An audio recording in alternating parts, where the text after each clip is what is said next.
Who's that on TV?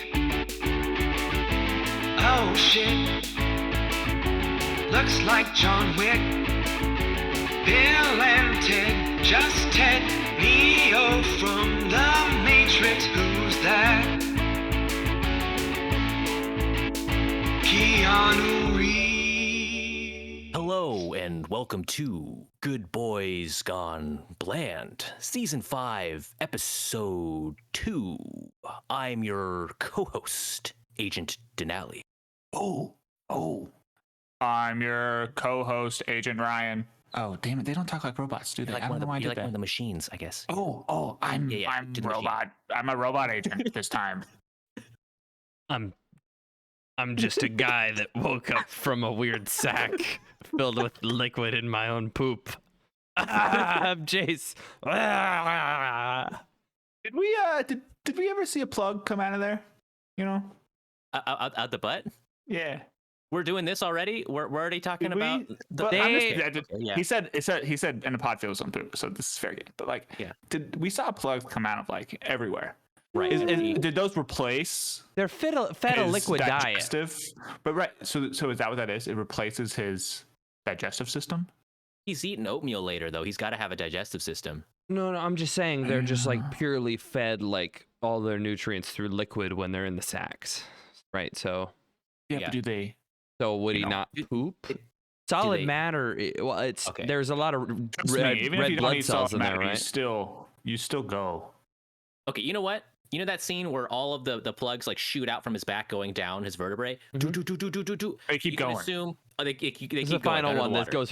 There's a terminus at some point. We can all agree it goes down to his butthole, and that's how he gets released. That's the But do you think plug. they had to do any? That means they would have had to do some mechanical work down there and put one of those plugs. Well, they fucking grow him though. Like they don't just put the plugs in, do they? Don't Can they you grow imagine them the like shit of that? And we saw the plugs in the baby. I think they still had to put it in at some point, right? Yeah, they put the plugs in the baby. Well, the babies And were also grown.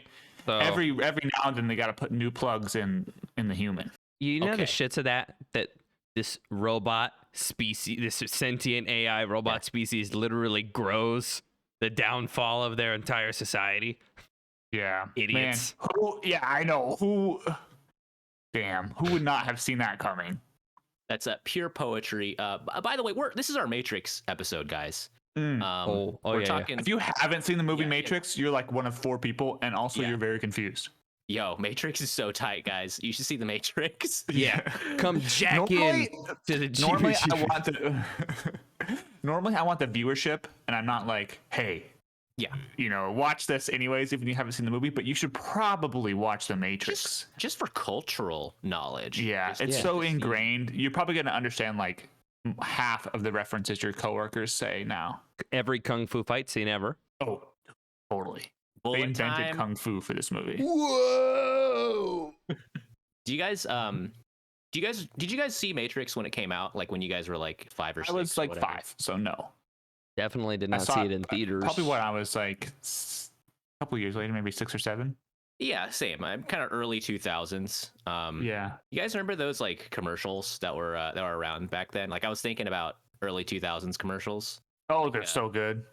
Like the "Don't use a spoon" commercials for Go-Gurt, with like "Don't use a spoon, idiot," and like he grab a Go-Gurt. Yeah, grab a Go-Gurt. You guys remember the berries and cream commercial? Berries and cream, berries and cream. I'm a little lover of berries and cream. When I was in like 5th grade camp in California, we my friends Juke and Jacob were, for some reason, they were convinced that I looked like the berries and cream guy. No way. He's got brown hair, and I have no idea why. And they would make me do the berries and cream dance all the time.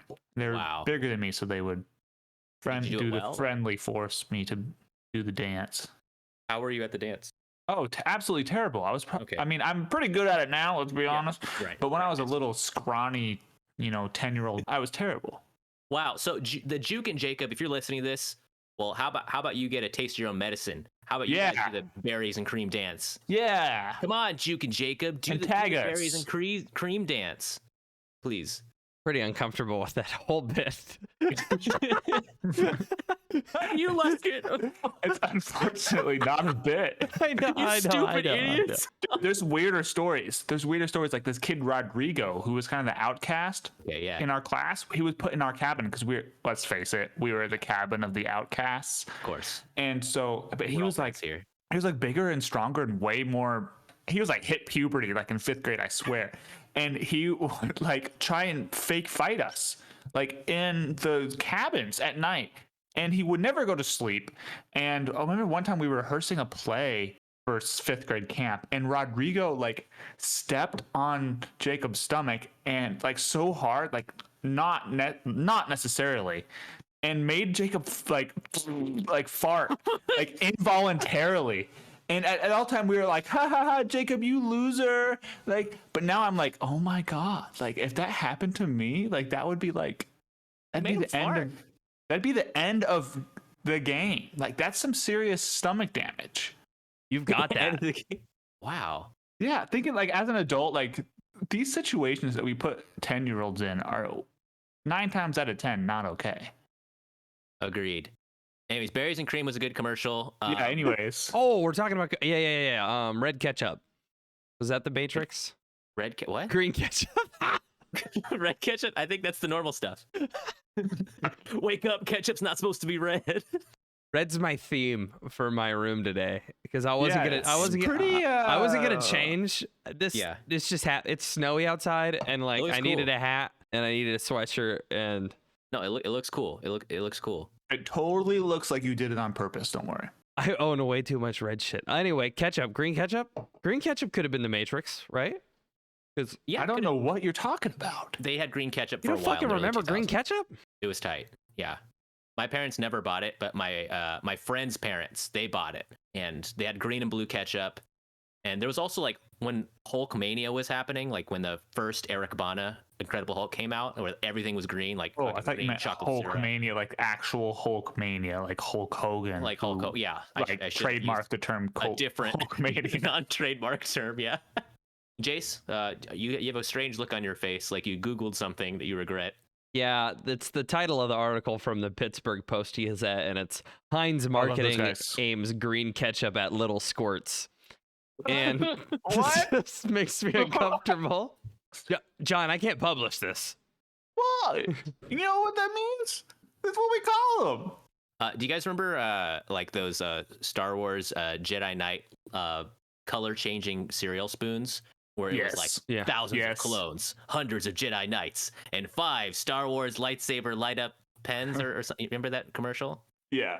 I think about that shit like once a week, and it's been like 20 years. Nostalgia's cool, guys. Well, Does that come before or after the cringy Facebook post memories? You get hit with the spoon memory and then you forget. Then you remember something that you did. That you're like, spoon. Oh god. Speaking of nostalgia and memories, you know, we watched a movie that was pretty iconic for the time, right? And you know, we don't have to go into our reviews yet. Yeah. But it's a movie where, like, you know, we've said it before. It's been infinitely parodied. Pretty much every line is kind of known of this movie. Well, right. It's like ingrained in the public consciousness, and at some level, even if you're not a movie person, you know basically what The Matrix is about. Oh, totally. And I was kind of just looking through some of the lines of The Matrix, and I you know, as you guys know, I currently live in Hollywood. I'm trying to break into the acting scene or the acting coaching scene, you know, and I was kind of thinking Can't tell about if he's joking. what I can't tell he's joking either, because he's the type of person to drop like this career change knowledge. Yeah, he would have been like, "Hey guys, by the way, episode. I've been coaching acting for the past 6 months in LA. I didn't tell anybody, but now, well, let's do a bit." After I submitted my improv coaching video from Leprechaun, and I've become kind of a renowned acting coach since then. Okay. People have recognized I'm Wait, good at guiding we didn't get people. anything? Well, you guys were remember volunteers. he had some notes for us too. Remember, we weren't perfect. Yeah, and you guys get the free acting coaching session. But for this one, I'm not going to make you guys do improv. But I am going to coach you through some lines. And you know, there's more Matrix sequels coming out right now apparently, and I need to prepare you guys as prospective actors to kind of nail these lines well. So what I'm gonna do is I'm gonna have you guys do a scene. All right.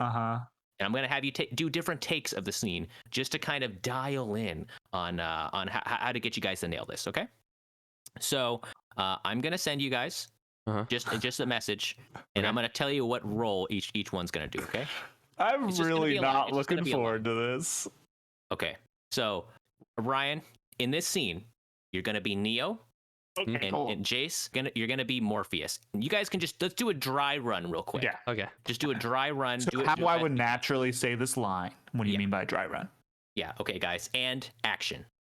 What are you trying to tell me? I can dodge bullets? No, Neo, I'm trying to tell you that when you're ready, you won't have to. Okay, guys. Great. I love. First of all, I love the accent work. What? Yeah, that was accent? That was pretty good. Oh, you mean Jace's accent? Okay, yeah. This is an accent. The voice I'm speaking in right now. That is my acting voice. Yeah, we're playing characters now. Yeah. Okay, so let's do another run through. Let's do another run through. That was a little. I'm not gonna lie, that was a little rough. Okay, Ryan, I want you to do a more relaxed run through of this. Okay. Okay, so sort of like a Keanu Reeves style. Yeah. Just do kind of like loosey goosey. I haven't seen The Matrix, by the way. Okay, well, just and kind of imagine how his vibe.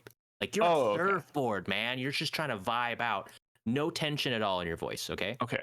Jace, can you do a French accent for this one? I just want to hear that real quick. Okay. All right. Action. What are you trying to tell me? That I can dodge bullets? That's kind of good, actually. Neo, I'm trying to tell you that when you're ready, you won't have to.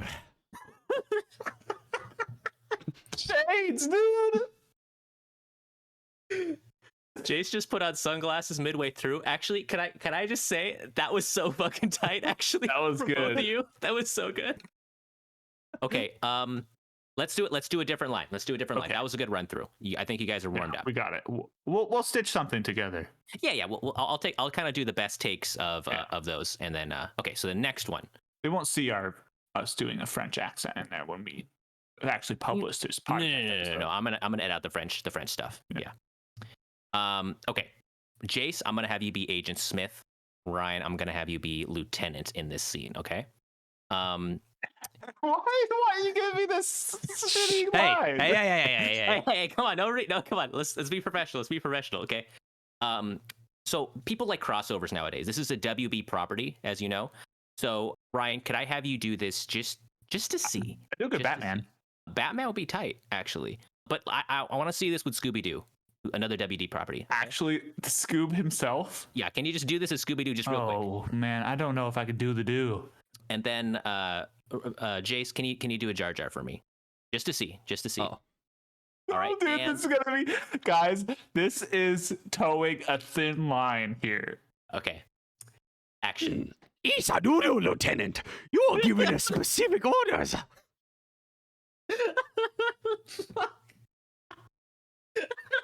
Sorry, I think that should have been a bit higher pitched, but.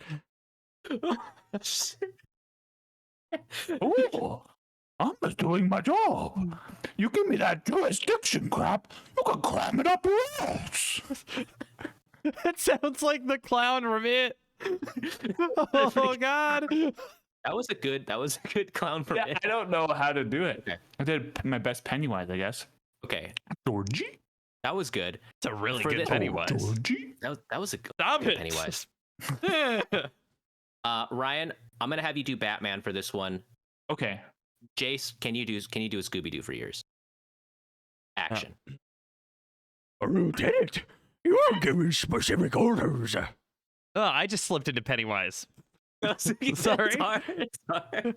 Is Pennywise doing a Scooby-Doo impression? Just doing my job. You give me that jurisdiction crap, you can cram your ass. That was pretty good. I think the guy says "Juris my diction crap." He was trying to do like a kind of like a raunchy. No, he doesn't.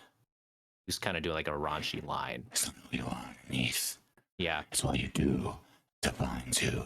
The bass of your voice is like rattling my eardrums. That's so good. That's pretty good. That's pretty good. Okay, I'm gonna do one more. I'm gonna do one more. Hurts my chest. Yeah, I mean that's why Batman doesn't speak that loud. Christian Bale has to recuperate between takes. All right, I'm gonna have each of you just do one take turns on this line here. Okay, this is one of the most iconic lines in the Matrix. Okay, Ryan, I'm what I'm gonna have to do with this one is to I want you to just add whatever spice you want to this one. Whatever spice I want. Yeah, just you know how Morpheus says this in the movie. Yes. Just can you do anything to make it just better, to hit harder in the scene? Oh, yeah. Okay. You guys know my impression that I have always in my back pocket. Okay, I was hoping you'd do this fucking one. God. I was hoping you'd do this. Okay, I'm Neo in front of you. Mhm. All right, tell me the line. Action. Hello, you take the red pill, you stay in a wonderland, and I'll show you how deep the rabbit hole goes. That was good. That was good. It's wild because like your Englishman impression is so specific. So Like, spot on. it's so like I try to do impressions of your Englishman impression of your impression all the time, and I still can't nail it perfectly. But you nail it every time. It's so specific. Okay. Yeah, and you could say I'm, Yeah. English in spirit, I guess. Jace, do you want to add your own flavor, or do you want some direction on this? I'll take some direction. Actually, let me hear you do kind of a like what you call it, like a Cockney accent on this one. I don't Kinda know like what a Cockney what accent Ryan is. did. It's kind of like a hello, governor. Hello, governor. You Oh, take yeah, the okay, red that's- pill, you stay in Wonderland, and I'll show you how deep the rabbit hole goes. Fuck, that sounded so tight. Dude. That was okay. It was a little Damn. Australian, but that was like a Jason Statham flavor. And now I'm Yeah. imagining Jason Statham in that role. And the Guy Ritchie version of The Matrix. Oh, shit. You're telling me that I could dodge bullets. I'm telling you, it's Jason Statham in all the roles. Every role, Yes, like- I am. It's one of those weird things where you know that like the two people are talking are supposed to be the same actor, but Yeah. they can't have them both on the camera. So the person who's the back of its head, it's obviously a stunt double. Mr. Anderson, I know how I'm supposed to fall in love with the one. I'm not afraid. That was a little Django It's Fett. Trinity. Wow. Yeah, I think we got some good passes on that, guys. I'm gonna save this, and I'm gonna maybe just edit it into something that sounds like a good reel. Okay. Okay. And So you're not going to leave that in its entirety. No. I'm gonna take out Some of those were borderline not okay. Offensive. Yeah, probably the Jar. I forget the Jar Jar one is kind of riding the line, but The Jar Jar one, I think you can get by on the defense that you're doing an impersonation of a character who is he didn't make maybe up the accent. insensitively designed. Yeah, Jace is just doing the Jar Jar impression. He didn't make it up. Yeah. I'll cut out the Frenchman stuff too. That's Okay. yeah, and then the English stuff. So I think we'll be left with We don't pretty clean. want to alienate Yeah, any European listeners. and then the We Batman didn't stuff say probably anything just negative for- about them, There's a difference between Yeah. being like, oh, my boat, and oh, my lazy French ass that smokes cigarettes all day. I'm a piece of shit and I smell like piss. Yeah. So to be clear, we should definitely not say things like Let's get that. it. Oh, that's gone. Yeah, that's gonna be cut out, and I'll just make sure that part's cut out. The Batman stuff, just for IP Thanks, reasons, I'm gonna. Cut Yeah, I that really out, too. appreciate it because, Yeah. we kind of rely on you as the editor. Right, That, right. like, yeah, we all can't do it like by committee or something. It has someone has Yeah. to take control. Yeah. Of course, no. You can count on me. And you guys listen to the episodes afterwards, right? I mean, after they're published, yeah. I don't have access to them. You and Jay are the only people that have access to the recordings. Yeah, but when they come out though, you listen to the backlog. Yeah. Yeah. Oh, okay. Yeah. Well, okay, perfect. Sometimes. Okay, yeah, sweet.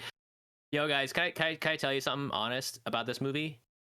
Watching it the other night for the first time in about 10 years, Matrix is so fucking tight. It's Dude, so it's good. so good. It's so It's awesome. It's oh so my good. god. Like, I was thinking for a while watching this, I was like, is this the best movie we've seen for the podcast? It could. It's been since Interstellar that I've Right. like when the credits rolled for the purposes of this podcast, I was like, holy fuck, that was awesome.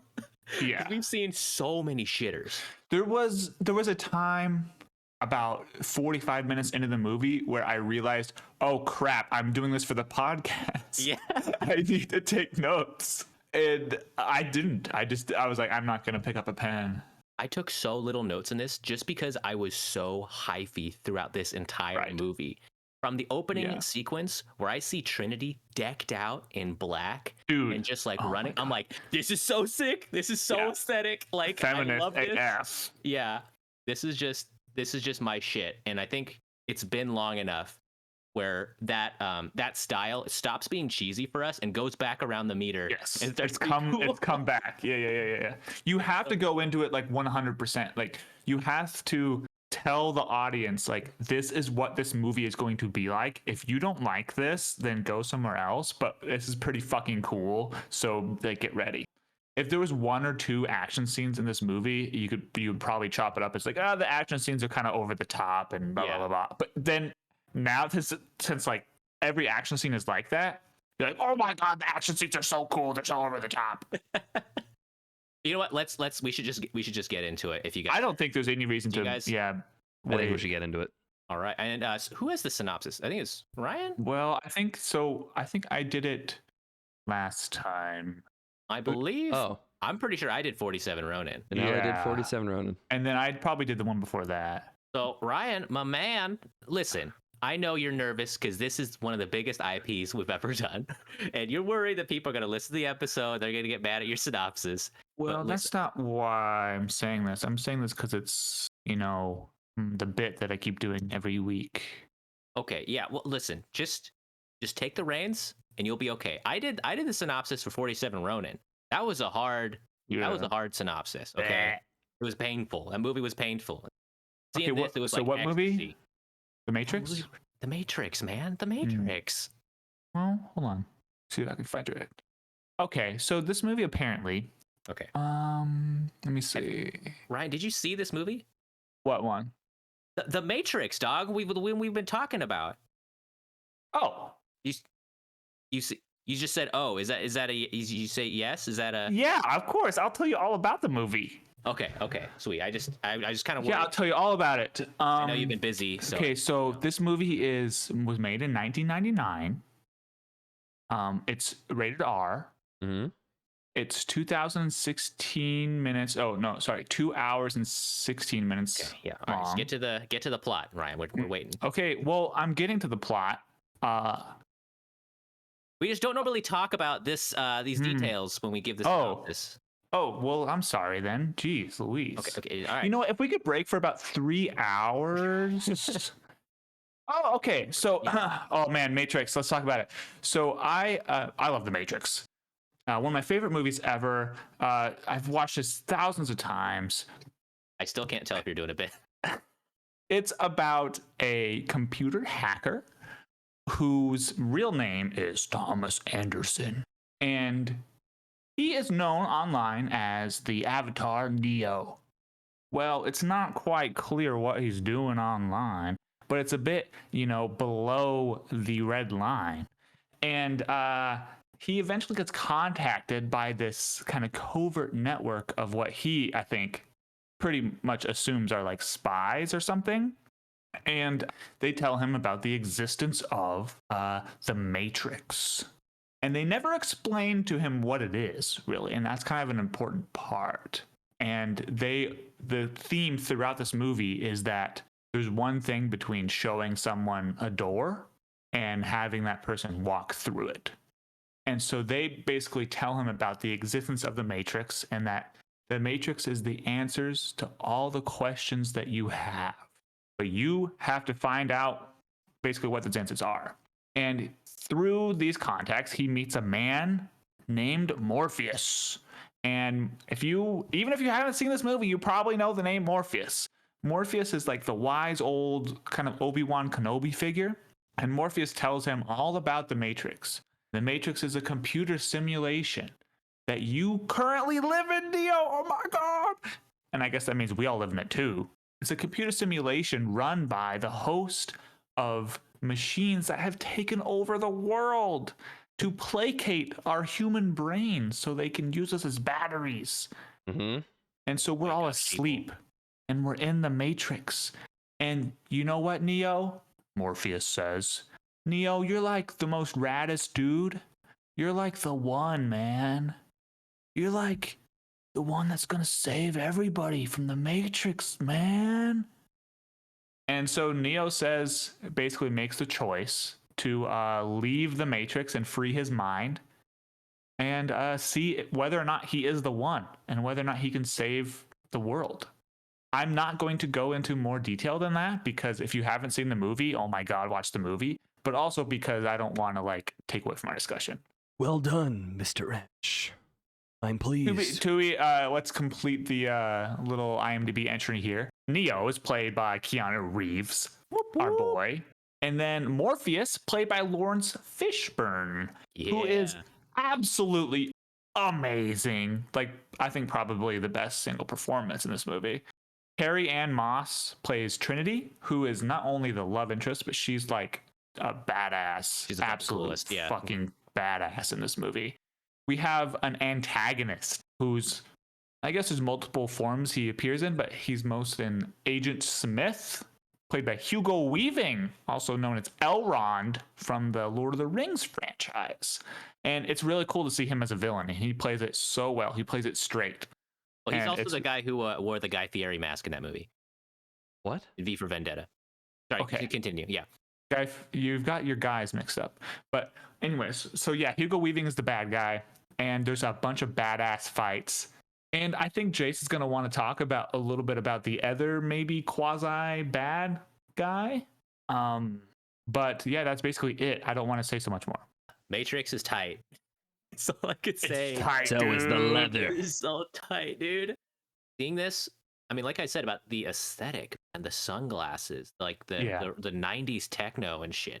There's something that can't be explained about this movie through like this audio format because it has so much influence from its visuals.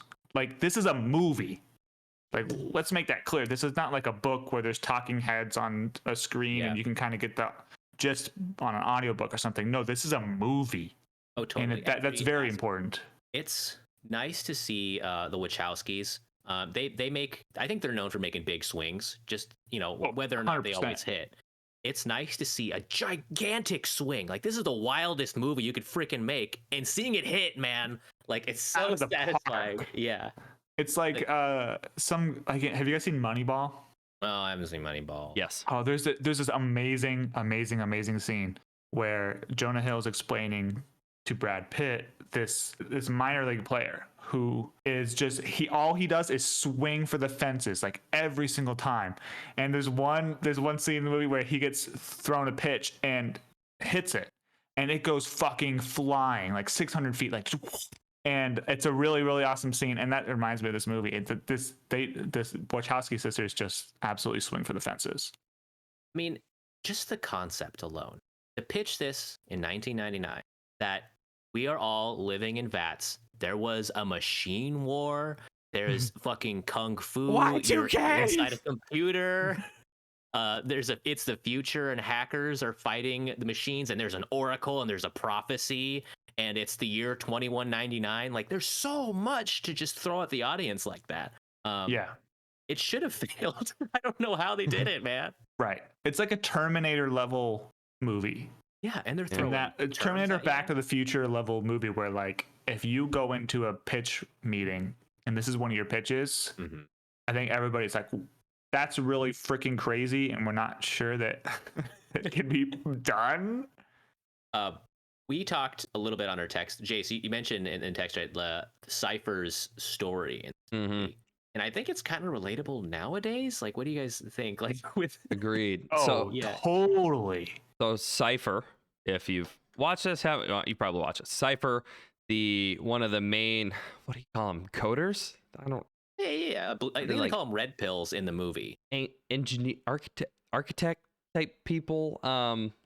Cypher is one of the people on the ship who can look at the code and knows what's going on inside of the Matrix while you're in it. And he took the red pill. He came out of the Matrix. And I think for something like 10 years, he has been on Morpheus's crew of trying to find the one. But he's done with it.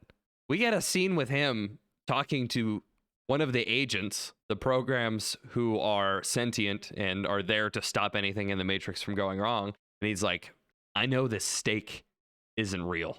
I know none of it's real. I have to wake up and go eat some weird protein fucking goop. And that's the only thing that I can eat.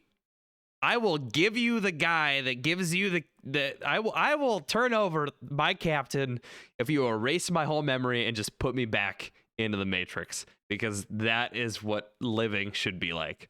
And then he takes the bite of his, honestly, probably the most delicious food item I've ever seen filmed from a movie in 1999. That steak looked perfect. And I'm like, you know what? Okay, I get it, because I don't know that I would want to wake up and have to live in the sewers in a world where humanity blocked out the sun because the robots were solar powered. They started nuclear winter and they murdered everybody. Yeah, I mean, bit of a diatribe, but no, I don't think so. Like, I mean, nowadays I think people can relate to escaping on the internet or escaping in the digital world in some way, shape, or form. So like seeing this dude being like, yo, this world sucks, I'm gonna go into this cooler world. I think there's, whether or not that's even a healthy mindset, I think people are like, yeah, I get it though. Fuck. Yeah. We hit a point in the real world where it was the reverse was true. I'm gonna get the directions wrong. Where it was like, I really like escaping into the digital world. I remember having that in World of Warcraft, having a lot of friends online, playing WoW, playing games, knowing everything about the internet. And then we found out that it's really not healthy. And now people are like, okay, we gotta go back. We gotta disconnect. You need to know your neighbors, guys. Okay. Human connection's better. Like Neo's life in the Matrix kind of sucked, dude. He worked for like a corpo, bullshit thing. And some cool raves though. So it's pretty cool. Let me yeah. So the issue with that is like Morpheus literally talks during the Red Girl simulation, the Red Woman simulation. Morpheus literally just names my job and my wife's job in a row when talking about the system. And we looked at each other and we're like, ouch, but then, I mean, he's sort of talking about how you look around, all these people seem normal, but they're just part of the system. You got to break free from the system and do whatever you want to do. And that kind of reminds me that I always tell myself that I'm going to eventually leave my profession sooner than most people and pick up writing as a career. That's what I have been telling myself for years. And I did that for a little while. But over the last year, during the pandemic, man, I have just had no energy to do my own personal thing. I have just been going to work in an office building 9 to 5, coming home and looking blank-faced at the walls and feel like I'm going nowhere, like I'm treading water. And I think I needed to watch this movie in a way to be like, he's right.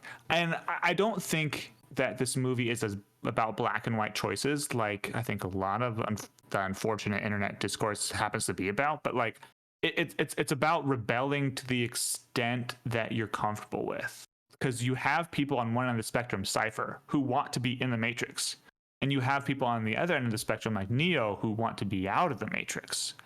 And the movie doesn't necessarily say that like one of them is right or wrong. One of them might make bad moral decisions, but no, one of them's not like logically right or logically incorrect. And so the idea behind this movie is that you can betray the system as much as you want to get what you want out of it. And like Neo's last lines in the movie are like, I want to show you a world without rules and controls, without borders and boundaries.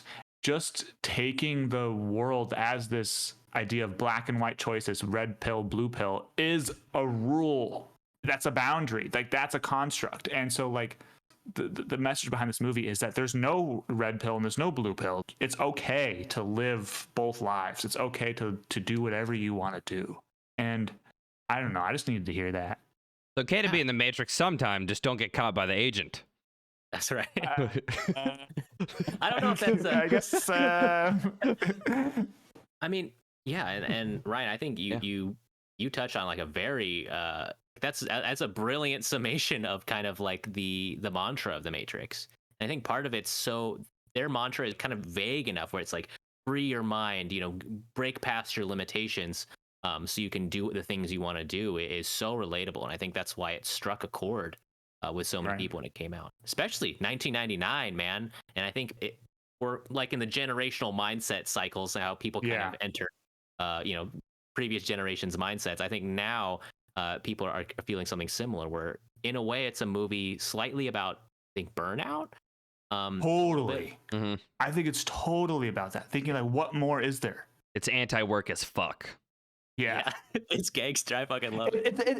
It's like that. It's anti-work. It's not like anti-society or narcissistic or like nihilist, but it's anti-work. It's anti-9 to 5. Yeah, and I think it's constraints And robots. Anti-robots. Fuck robots. Yeah. Fuck robots. You guys probably heard about this too, about like the Wachowskis. They kind of recently said too, this movie is a trans allegory, because both of them are trans. Oh yeah, that actually is a really great way of looking at it. I didn't think about that.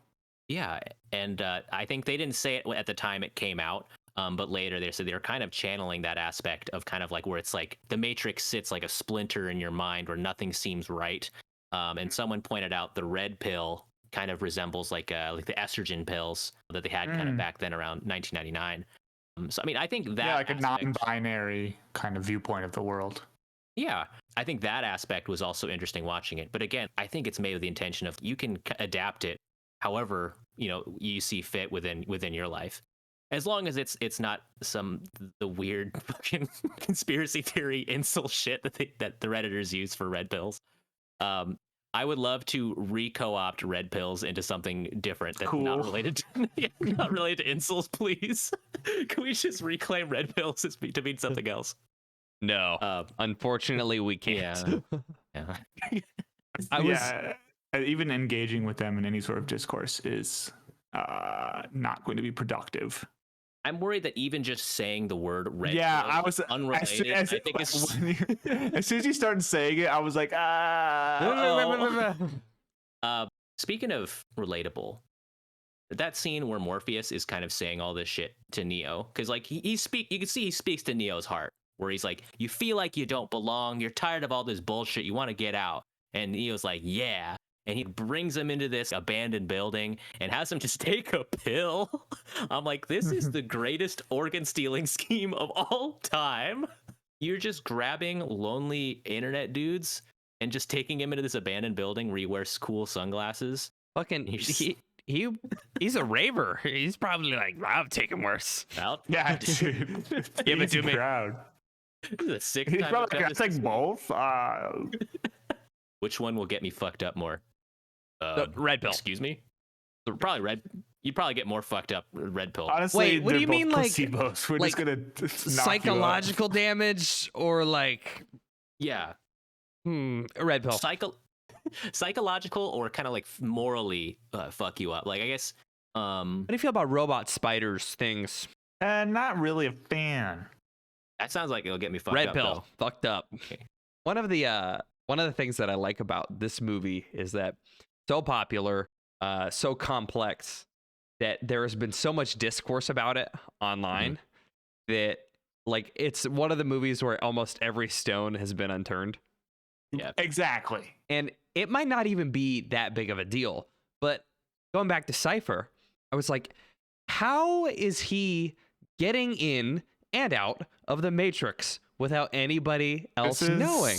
Yeah, plot hole. And it was later answered by the Wachowskis that in the scene where Neo walks up to him and Cypher does the alt tab, I'm not watching porn, and turns off all of his screens, that in canon he is writing an automated script to pull someone in and out of the Matrix, which could be a later like a fudge thing, but sure. That question has been asked a lot on the internet, and it was covered by the Wachowski sisters. Oh, thank God, dude. See, this is what's tied up with the Wachowskis too, is that they'll also just like build this huge ass world and just like they're not above like just explaining shit like that. Yeah, They've done because that so the much, movie yeah. the movie is a slice of the world. Yeah. In the grand scheme of things, the Matrix movie is a slice of life. Because like I love slice of life movies, and like the Matrix almost is one, because we will find out in the sequels that he's not, the one that we really make him out to be. Like, Yeah. so I think that's really interesting.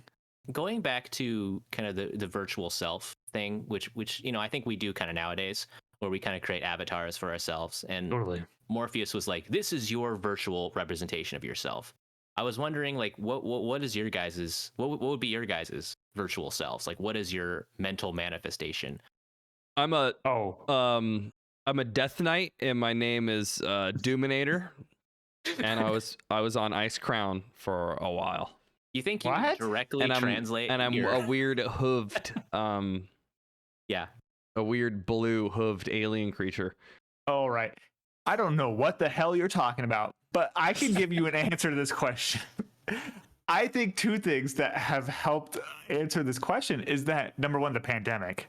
Mm-hmm. And like I didn't have to shave. Oh, or care he about what I got looked fucking like. addicted to Bitmoji. Oh, here we go. Oh yeah, the Bitmoji. That's hilarious.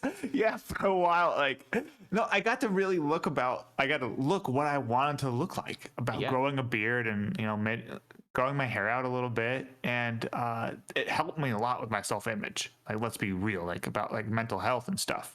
You look great, Ryan. Well, thanks. I like bud. the beard. Yeah. The other thing is the explosion of Dungeons and Dragons in the last 5 years. People can enter this fantasy world with their friends and, be whoever they want to be, really.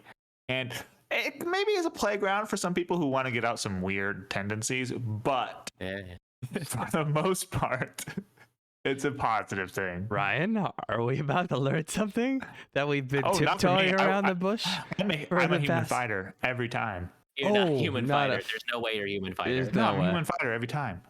I use it for role playing my actual fantasies, not for like. Hurry. I'm just a guy who with owns a tail. a farm, and I have like a donkey and a couple of horses, and I cut trees in Barovia. Huh. I'm not joking. That's your. What was the original question again? Sorry. What do we think our online avatar honestly, is? What's your avatar, man? Like your WoW avatar, that could be perfectly valid because people have wacky looks in the Matrix, man. That's true. Like, honestly, I think I'm just like what Ryan said, because of the pandemic and we're at home and we don't have to be public as often. I think I've entered similar to what my avatar would be like on Xbox Live or something. Is like my hair is long as shit now. I kind of just mix and match. Like I'm trying to just like seek out, like in Skyrim, where you just kind of like try to get the best stats. Because like the other day I was wearing a hot dog shirt and a cardigan and like short shorts with like. And right now you're wearing a knockoff Louis Vuitton hat. Yeah, I'm wearing a Louis Vuitton knockoff Louis Vuitton hat. I got like a rock shirt that's also fake. It's just. I feel like I'm approaching that anyways, is what I'm saying. I think I would look pretty similar. But honestly, the Matrix 1999, like that crew, that is a look, and I might just adopt that. I want some leather. I don't think I own any leather, maybe for like, purposes of, veganism or something, but like, damn. They got vegan leather. Give me some pleather. Yeah. You can get vegan leather, dude. Neo's boots, those are actually sick. It would, it's also really hard to be as jacked as they are. Yeah. Fuck, they look so good, dude. There was a scene during like that, the hallway shootout. Neo and Trinity walk in with like the sunglasses on and like the black outfits, and Amber was just like, "Fuck, this is so cool!" Like that's so fucking cool. There was a moment where I've never been more like felt like empowered for women than I have in the intro scene when Trinity fucking breaks that guy's arm with her legs while she's standing. That's so sick. I'm like, oh my god, that cop was like, this is like a SWAT officer, and she just like, oh my god, it's so cool. Yeah, I feel like every actor in this movie, this is just gonna be the three dudes going nuts about the Matrix. I feel because it's turning into that quickly. We're losing structure. Every actor, like they fucking nailed it, dude. Keanu Reeves, of course. Like I feel like he nailed like the one. But Morpheus Weaving, doing the weird Shakespearean delivery with Agent Smith, I think totally works, man. Even Tank. I love that guy. Tank is a bro. Tank is awesome. Tank is a literal tank. He takes tons of damage. He never goes down. He did. He's not in the second one though. I think he did. I think he did go down eventually. Contract negotiations, probably. Oh, it sucks. Sucks to hear. The greatest enemy to an actor. Okay. No, we're defeated by unions. You guys, when you guys saw the, like, speaking of aesthetic, remember those, those phones that they have in the movie? Yes. Where it, they're like made. a Nokia, and it just flips out. I remember they did an issue of those in the early 2000s, I think, where people could get those Nokias. If they did a reissue where it just, you have like private numbers that only your friends can use. I'd buy that. Let's redo phones, guys. Let's redo phones. We need to undo smartphones. I'm trying to come at this from a non-boomer perspective. Sure. Yeah, we need to get rid of that. Well, how about you have separate phones where it's like a landline, but you carry them around and only your friends have these numbers. Like, you can't get spam calls because that's all the calls people get nowadays. Huh? Like, if I wanted to call, for example, like Jace, like if we're just chilling and we got just our Nokia flips and all they can do is call each other, we can just have a conversation, and That's actually not a bad idea. where you can just call your friends. Like, let's redo phones. Like the home phone for the young millennial. Yeah, Home phones are kind of sick though, right? Like, I don't want a home phone now. Yeah. I had a home phone that came with my apartment for the last 3 years in law school, and then this apartment doesn't have a home phone, and I'm like, damn. if all the telemarketers can just lose our numbers, because when I look at old movies, when someone just calls their friend on a home phone, they're like, oh, hey, what's up? And they just chill and talk. I'm like, that sounds nice, dude. We can't do that on smartphones just because it's Sometimes when I get a phone call from my landline in my office, I get kind of stoked because I'm like, oh, I get to like pick up this physical receiver. Be like, hello. This is Ryan speaking. I need to clarify that because it's possible for another person to answer this phone. Yeah, phones are cool. I'm just saying, Matrix people, redo those phones. I would buy it, even if it's like Bluetooth connected to my smartphone, and I can just answer phones that way. I'd buy that shit. Okay, to get back into, are we still on the? Is that Skeletor? It's a holograph where his mouth moves when I tip it. Oh, yeah, I those. see it. Whoa. Right. Is that No, a he- Skeletor guitar pick? I expect you to die. Yeah. Dude, they need to make a He-Man serious movie like they rebooted James Bond. I fucking want that so bad. Okay, we got to get back. Yeah, we fuck. gotta- Wait, Oh, don't shit. hit me Okay. with We're on the that, clock. and then we We're got. on the clock. You can't Okay. hit me with that good idea and expect me to get back in the zone. Okay, The Rock. Would he be the? With the He-Man? No, He-Man is too far off character for The Rock. Yeah, he's not. Yeah, They're definitely like not The Dave Rock. Bautista. I was gonna say David Beast. I was gonna say John Baptiste. You know, I would Imagine John Baptiste as a He-Man. with a Jazz really He-Man? nice wig. That would be Jazz Man of the Universe. Jazz Tours of the Universe. Yeah. Okay, there's a unintentionally good idea. The thing is, none of these like I'm thinking about Mhm. Chris Hemsworth, not buff enough. Oh. Still buff. Not buff enough for He-Man. Well, that's the thing about I think he can get He-Man. there. I think he can get Yeah. there. He-Man he can has to roid up. be fucking disgusting huge. Like, Yoked. This is why Arnold kind of, I mean, he did so many other IPs, but you're like, if you're there, why not just do He-Man? Guys, John Cena. Come on. Yep. It's Okay, not there we tall go. enough. Fuck. I hate to say it. But you gotta have Michael Cera. Oh, and then just he get becomes John Cena's Cena. 6'1".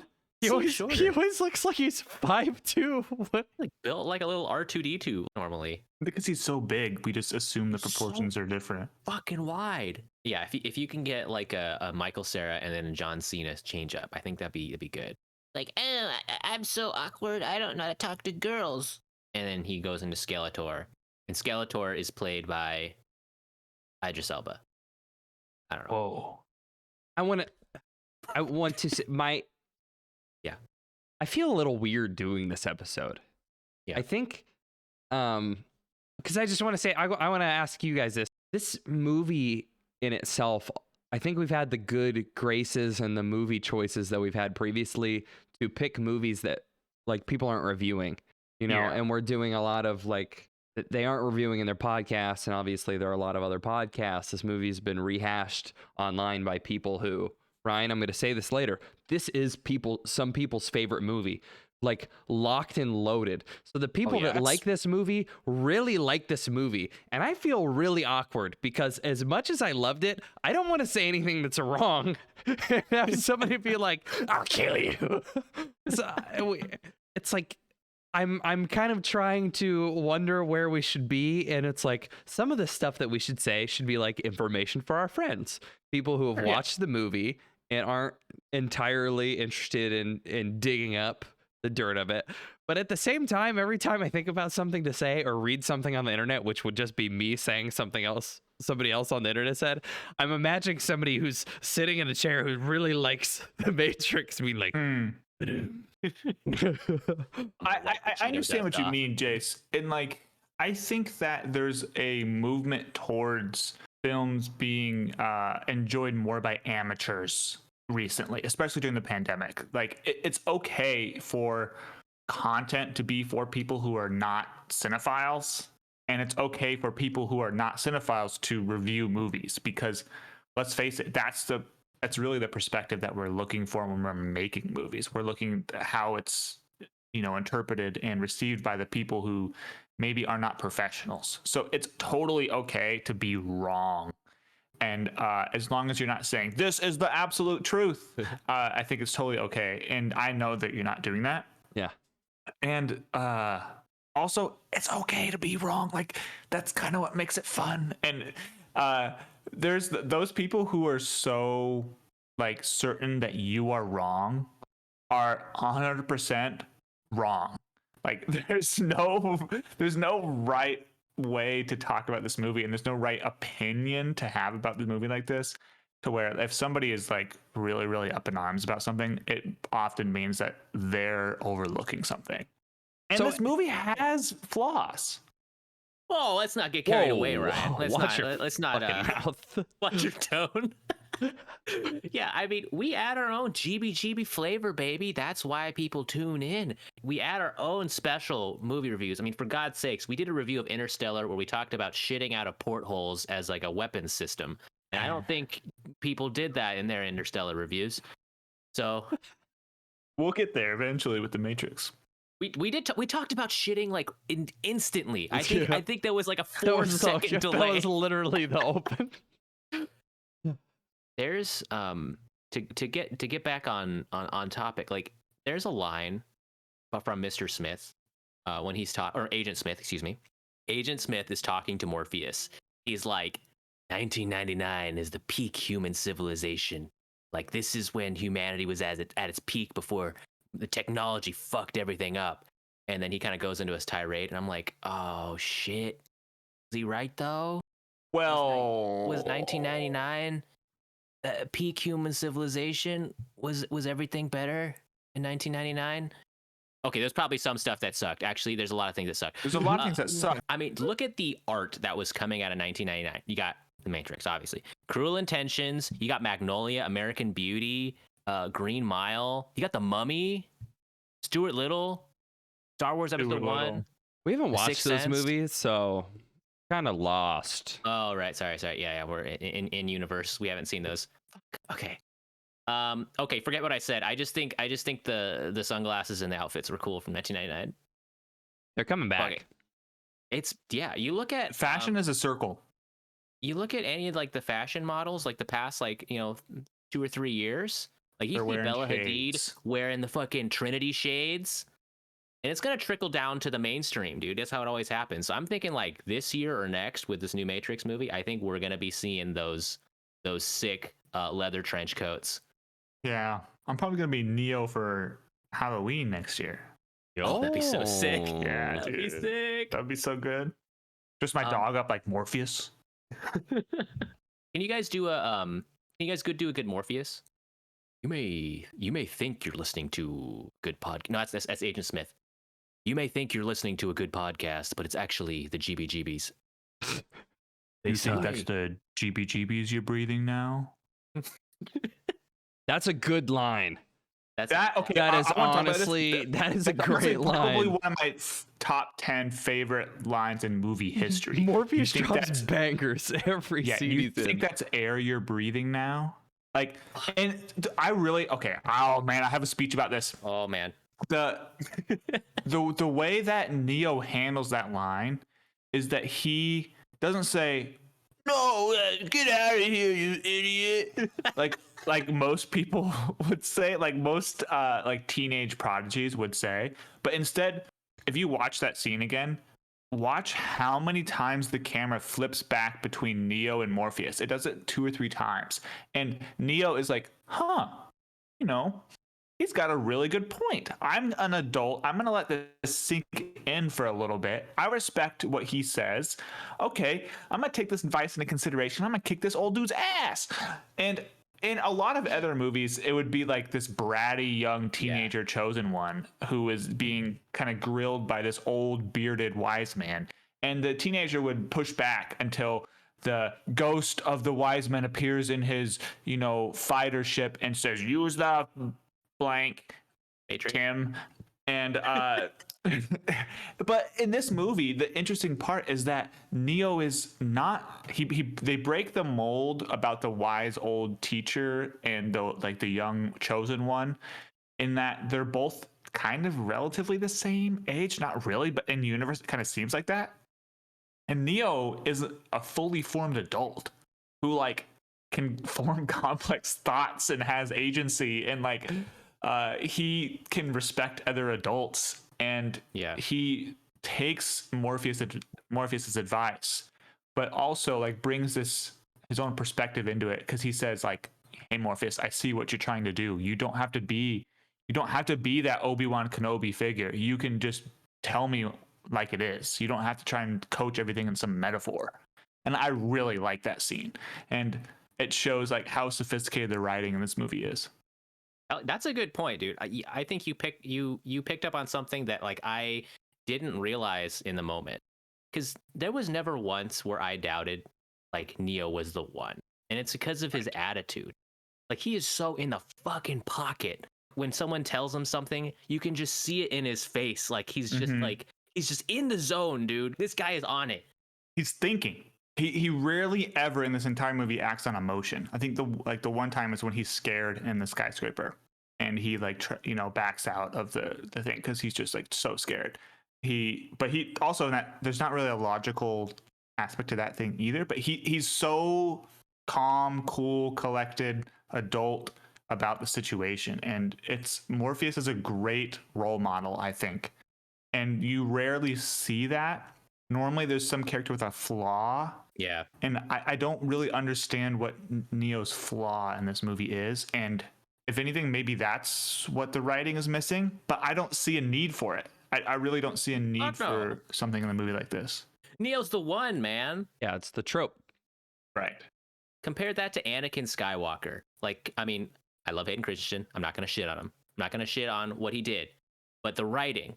Anakin was just this whiny asshole, dude. He's not the chosen one. He's not this awesome dude who's going to bring balance to the Force. But you compare that to Neo's, his whole outlook, his whole attitude, you're like, oh, that's the fucking guy. Even when he was oh, I'm not the one. I'm you're the fucking one, dude. Well, and that might be an attempt at making things seem more deep than they are from the Star Wars perspective. I don't think he needs to. I'm pleasantly surprised with him not needing a flaw in the way this story is structured, because he is kind of the humble hero who is kind of seeking this journey, and really does have, while he has the being the one thrust on him, Keanu Reeves is just so cool about it, Cool. Do you guys want to get into our Keanometers, man? Yeah, that's a good point. Do we want to get there? Because we're talking about Keanu. Before we get there, I just want to just spit this one fact I saw real quick. And they said in the first 45 minutes of the film, Neo has 80 lines, and 44 of those lines are questions, averaging roughly 1 question per minute. This dude was literally doing our improv exercise we did in Leprechaun, where you only speak in questions. Because I think he was literally just what? Huh? What does that mean? Where the fuck am I? But it totally works. It's good. You were set up for that. Situation. Yeah. That's exactly he's a software engineer in 1999.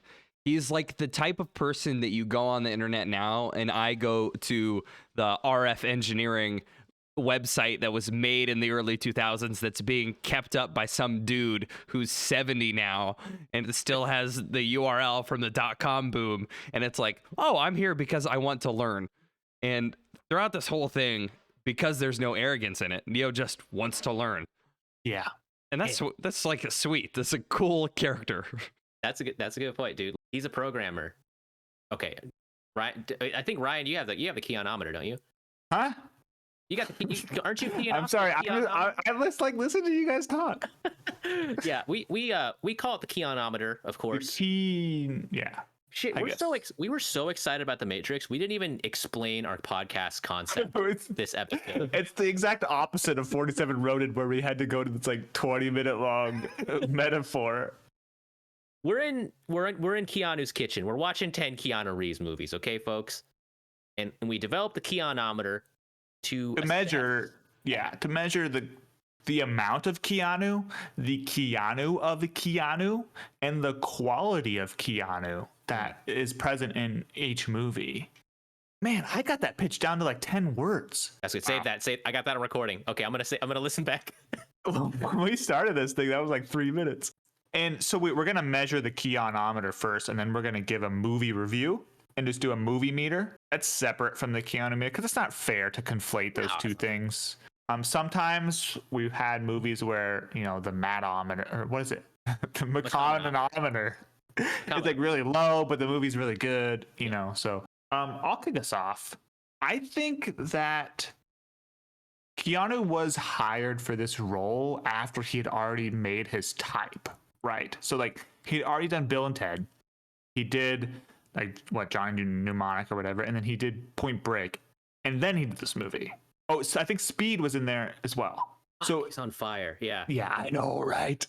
What a run. So it's not like this movie was his first ever movie where he had to like, this is just the way Keanu is. But oh man, I don't think there was a better casting choice possible. And I mean that in a way where like, if somebody else was cast, I think it would be a different movie in some way. Not necessarily it would be less good, but it would be different. And it's not as Keanu, maybe as Keanu-y as I'm thinking it was going to be, but like, it's damn good. His stereotype is more of the surfer bro, like, whoa, like kind of thing. But in this, he's a lot more serious. He plays it straight. And I think I'm going to go with an 8 for that reason. We have a very high quantity. We have a very high quality. But the Keanu-ness isn't entirely there. But that's okay. This isn't the movie meter. This is just measuring Keanu. There's a bunch of other factors that go into it, and I'm going to leave that to the other two co-hosts. Okay. Oh, movie 2. Keanometer. Haven't settled into something comfortable yet. Start off. Quantity for what the movie needs to be. Again, tropically, the like number one trope of a fantasy, you know, series. Yeah, the hero's journey. Yeah, the hero's journey. I think everything we've talked about, movies where the main character, most of the scenes are about them or have them in it. I think we're up there. I really enjoyed it. It had to have been a combination of everything from the script to directors, but I enjoyed Keanu in all of his scenes. One of the things that I'm really try to take into thought for these is like preparation of the movies, which maybe has some outside information. He had to have spinal surgery or he was going to become paralyzed before this movie took place, and was in a neck brace training kung fu with the director for the action scenes, and was literally like, okay, we have a day off. Can you train me some more? They were like, no, stop it, dude. So God, I think like fucking rules. I think like that there's just so much effort there, and you know it is off his original trajectory of Surfer Bro, but he said okie dokie. Yeah, he said whoa too. Oh, I missed the whoa, but He gave an okie dokie, and I was like, that's good enough for me. My Keanu kind of has longer hair, and I think he had longer hair before the movie started filming, and they made him cut it short. So I think that's the only thing I could dock him for. So I think I have to give him a 9. It's so ridiculous, but so fair. I mean, you've been doing that for 4 seasons now, so Yeah, like I'm thinking about what you said, Ryan, about like no one else could play this role. Because you guys might have seen that piece of trivia where Will Smith was the original choice for Neo. And I have no doubt he probably would have done a decent probably would have job. knocked out of the park in a different way. It would have been totally different. But when I think about like what Keanu Reeves' vibe is, just in real life, he just seems like he's totally in the pocket of life. Like the dude says a lot of profound things. He just seems like he just has it figured out. Whether or not he doesn't, or feels that way, he just has that aura about him, where you just like want to hear what he has to say and just be around him. It seems like a really cool dude, and I feel like that fits Neo to a T.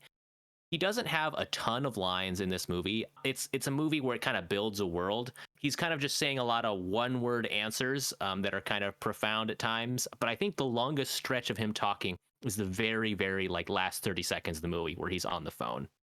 So that's where it's going to kind of hold off a bit on the upper end.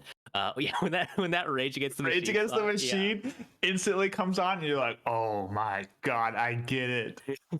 But this dude, he was putting it on the line, man, doing all his own stunts. The Kung Fu scenes were sick.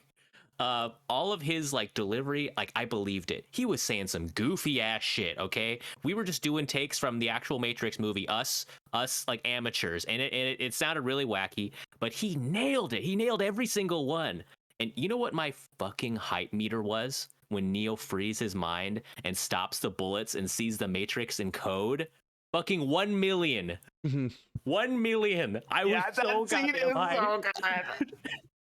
It should have been goofy as shit, but it was awesome. Okay, this is gonna get a 9. Okay, it's not gonna hit 10 because I think it can go a little higher and go a little. You can get a little more Keanu in the movie, but I think the flavor is all there.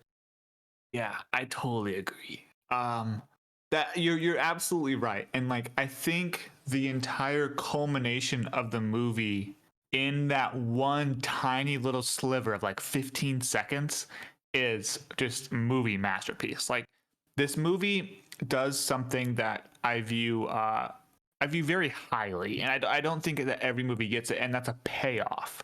In that the entire movie we're hearing about whether or not he's the one, and as we're realizing that he is, like he proves it to us, and that's I think so cool. And like the movie doesn't just shy away from it, doesn't do it like accidentally. The movie puts all its chips in the middle of the table, and I think that's just amazing. Whether or not, once again, they hit it out of the park. Like whether or not it works for you, you should in some ways respect the everything coming together in that way for them to swing big like that. And I really, really like that scene. Right, you got the rating, man. Oh shit! Yeah, I kind of just went right into it. You could throw a number out. We know. There's no reason to not give this movie a 10. Hell yeah! I think that there are very few flaws, and some of them you can maybe chip up to like inexperienced filmmakers, and some you can chip up to like it's 1999 and they're pushing the special effects boundaries as far as they can go. Do not blame them if maybe one or two things looks a little off. Bullet time was made for this movie. Well, right, yeah, like there's this couple special effects where you're like, okay, I kind of see through that. But I'm gonna go with a 10. There's no reason to criticize this movie, I think, at all. Watch this movie. It's a movie, man. Like they're back, baby. And I think that there's enough showing from the Wachowski sisters that like they understand when to break rules and when to follow them.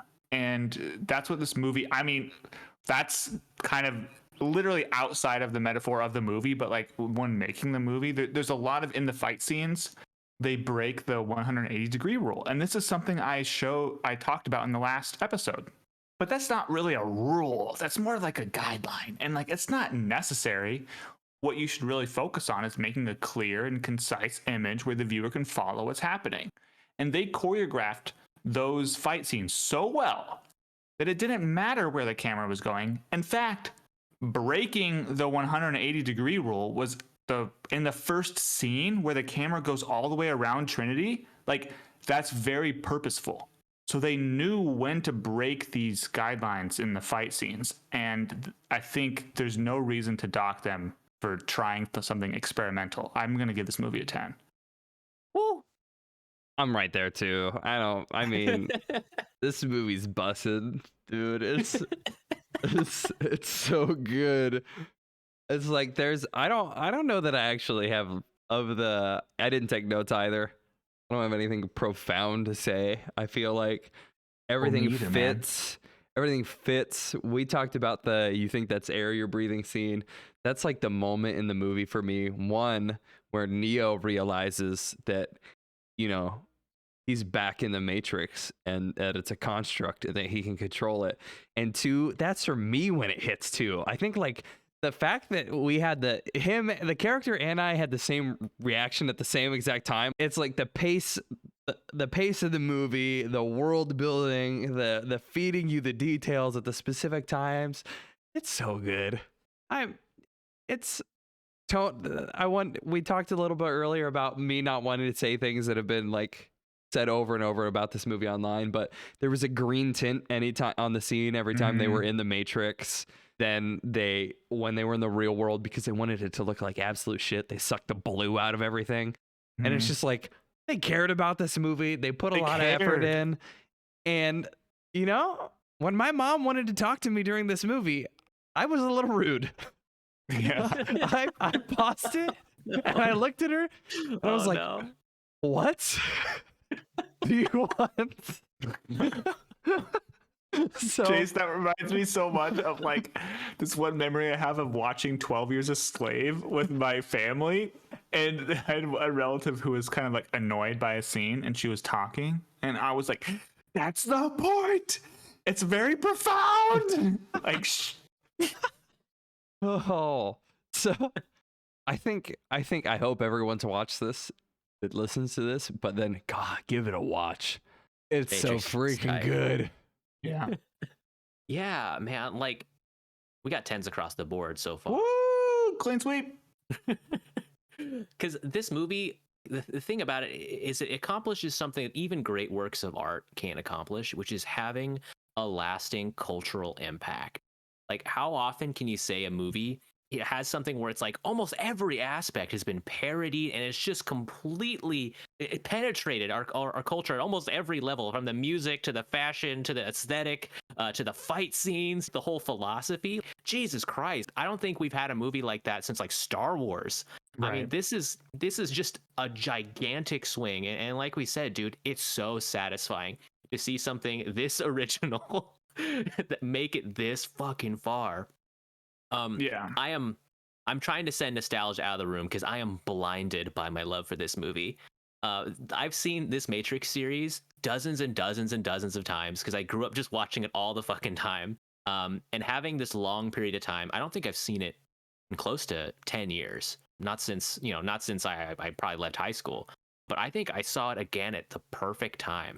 And you guys mentioned it too. It's like it was exactly what I needed to see, I think. The mantra of the movie, I think, is just, in a way, it's healing and it's liberating to see, and that's why I think everyone should just give it a watch.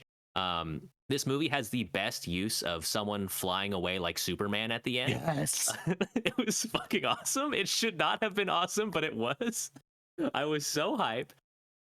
This movie's flawless, man. Even the flaws are perfection, dude. Right. Like, even the flaws, you could say like that's stylistic, man. Fuck it. It was perfect. Or I get it, they're doing it on purpose. Yeah.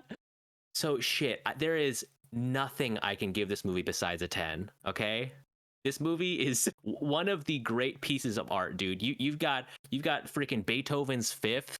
You've got the Parthenon, and then when the aliens are like sifting through, you've got Matrix starring Keanu Reeves, man. Yeah, this is a good movie, man. I think it's one of those movies where like it might not be my favorite movie ever, but Sure. Jace, you talked about this earlier. but like, damn, this could easily be Yeah. millions of people's favorite movie ever. Yeah. This is definitely on my list. Yeah, it's up there. And thing is like The Matrix 2 has so much going on in it. It's one of those movies where if it just comes on the TV, like on FX when we were growing up, I would just watch it, man. I'll be like, oh shit, Matrix? Fuck yeah. I'll go see that shit. I remember, dude, so okay, this is a great example, but I was the first person to show this movie to my wife. She hadn't seen it before a few years ago. And then we just watched it again. And when the Oracle scene, we didn't talk about the Oracle at all, but when he knocks over the vase and she's like, now the real trip is would you have still knocked it over if I wouldn't have said anything? Like Julie audibly went, whoa. And I think that's like exactly what they're going for. And Jace, you mentioned this with that scene with the, you think that's air you're breathing now, and the character thinking the same thing at the same time. And I talked about this maybe seasons and seasons ago, but when you're creating content, you try to keep the characters and the audience in some sort of known relationship. You either want to be writing so that the characters are ahead of the audience and the audience is trying to keep up and you're writing in that style, or you're writing where the audience is like, oh, come on, character, do this thing, and the character and the audience feels like really interacted with the piece of art. But there's a certain point to where those two positions like can snap back to each other, and like the audience and the characters think the same thing at the same exact time. And you don't want that to be in some random ass movie where like the main character picks up his car keys. You want it to be some revolutionary, like, this is what this movie is about moment. And this movie did that 2 or 3 times, and you'd be lucky to do it once. Dude, talk about a moment like that. Like, I wish I could be a fly on the wall in 1999, because I don't think they showed this in the trailers. Because all you see is an action movie, people doing kung fu. In the moment where he emerges out of that fucking machine sack in like that scene, holy shit, what a mind fucker. Like, talk about something that people are not going to shut the fuck up about for years walking out of that theater. 20 years! Yeah. 22 years! From last season to this season, holiday horror, surprising amount of body horror in the Matrix as well. Oh shit, yeah. Which kind of got me. I was like, oh, they do everything in this one. Yeah, they're pulling the plugs out. That's a good point. I was kind of cringing a little bit when they're digging around. It's the belly button for me, man. Belly button scorpion. Do not touch my belly button. I'm still traumatized by that scene where his mouth just like seals shut. Oh, like, yeah. No. And that too is like the first part where we learn that the agents can bend the Matrix to their will. Yeah. God, we're still not done with this movie. We're still not done. We've already reviewed it. I mean, speaking of not done, we discussed this off camera last episode. Do we still want to do this? I'd be willing to do it. I think we're going to be disappointed, but I'm willing to do it. I want to do this. What? The new Matrix has arrived. Okay. We're recording this ahead of time. The Matrix Resurrections is out on HBO and in theaters. Let's do it. I don't want to review the second or the third one anyway. I don't think. No, we don't have to do that. No. Did you? Okay. Right. Yeah. Guys, just quick. We didn't talk about it all. Kung Pao enter the fist with the Matrix cow. Like, yeah, this movie has really been fucking done by everything. Okay, can we try to make a Kung Pao streak? How many movies can Kung Pao parody or like parody a trope of in a row? Because in 47 Ronin, they beat the Keanu Reeves with a stick for like 3 minutes. Oh my god, yeah. And that's in Kung Pao. Because they hit that guy in the nuts. Do you think he wants his towel? I forgot about the Matrix scene where the cow is squirting his milk at him and he's dodging it like the bullets. Yeah. That was really soon after the Matrix too. Okay. Are we down to do the new Matrix movie that everyone's been talking about? There's a little bit of a delay for when we record these. Mm-hmm. But I'm in. Are we twisting the keys? I'm resurrected. Wait, what's the title? I think it's Resurrections. I'm really glad you said keys, by the way. I thought you were gonna say something else. Yeah, I'm resurrecting my Matrix hype. I mean, it's already resurrected from rewatching. Yeah, Matrix. let's be real. Just as Boing. that was a spring bouncing out of the hype machine. That was the spring launching Jace and the metaphor resurrecting him. Exactly. Oh, that's good, Ryan. He's resurrected and he gets launched out of his coffin. He gets shot up out of the with no delay. Just as a homework assignment, because we already said this, we don't have room to do all the Matrixes because Keanu has so much shit. As a homework assignment for myself, I'm gonna watch 2 and 3 in Animatrix. Okay, you can maybe update us. You can maybe fill in the blanks. How about that? It's gonna be, guys, it's gonna be a hard blank to fill. I don't know if it's been a while for you since you've seen Reloaded and Revolutions, but I read the synopsises last night. There is so much to unpack. I've been seeing memes about the architect, who I think is in those movies. Have you guys seen the sequels? I mean, you're talking 15 years, dude. Yeah. Because, I mean, there's shit like Neo is built into the Matrix on purpose because the Matrix needs to reboot and he needs to, we didn't put a power button. Fuck. Yeah, you're talking about 15 years. Okay. The Matrix Resurrections will be reviewed by the GB. Who are you doing? GB. What is that? He does the pause. He does a lot of weird pauses in Who? those. Christopher Walken? Agent Smith. No, Agent Smith, man. Oh. The Matrix Resurrections is coming back. He has that weird enunciation. That's not bad. That's not bad. Pretty good. That's pretty good, right? We hope you guys will join us for our review of Matrix Resurrections. This is going to be our first hot review, I think. Because we've reviewing a lot of movies that are 20, 30 years old. Our first back-to-back. We did the 2 Airbuds, but there was some space. We did Scooby-Doo. Never mind. I'm sorry. Back-to-back. Sorry, Scooby. That was the Wheel of Chaos, though. We didn't have any. Yeah, we didn't want that. We did not choose that. That was our wild teenager years where we couldn't be contained. Yeah. We're watching Resurrections. If you guys, it's on HBO. You don't have to go to the theaters and which is smart right now. Yourselves. Yeah, don't go to the theaters. Yeah, if a couple weeks from now, because we're recording this in the past, if they're it's totally gone and it's fine now, 100%, then I guess go. But just be safe, guys. Anyways, I mean, who am I talking? I saw Dune twice. I watched it 3 times. Didn't watch it 3 times in theaters, but I have seen it 3 times. It's a really good movie to nap to. Oh, I 100% believe that shit too, because you can wake up from the nap and still be watching the movie. Yeah, give it a shot. Honestly, if that shit's still free on HBO Max, that's why I should have been one. Take a nap to do. Okay, Ryan, actually, this time I'll have you plug our socials. I've got my Agent Smith glasses on, and I wrote them down so I wouldn't fuck it up this time. Now I feel bad. Okay, I was gonna have Ryan, us take turns. It's your turn. No, Chase, you're prepared. Come on, man. Jace, do the socials. I'll make Ryan do them next time. Catch us on Instagram at Good Boys Gone Bland and Twitter at GBGB Podcast. Yes. Send your fan mail to Agent Barley at gbgbpodcast@gmail.com. Oh, yeah. Fan mail. And find us wherever podcasts can be found. And leave us a review on please don't. That was my attempt at making the side effects. Yeah. Write us a review, as Ryan vomited out there as well. Jace, that was a good take. That was a solid take. I think best we've had so far. I had to write them down. If you're allergic to GBGB's podcast. What? Don't take if you're allergic to GBGB's podcast. Surgeon General's warning. Well, I was just gonna think about I've been listening to a lot of other podcasts, and they have a sign off phrase, and you know how we've been searching for one. And they're always just and as always. I was just gonna have one of you guys just come up with one real quick, just for this episode. Oh, real quick.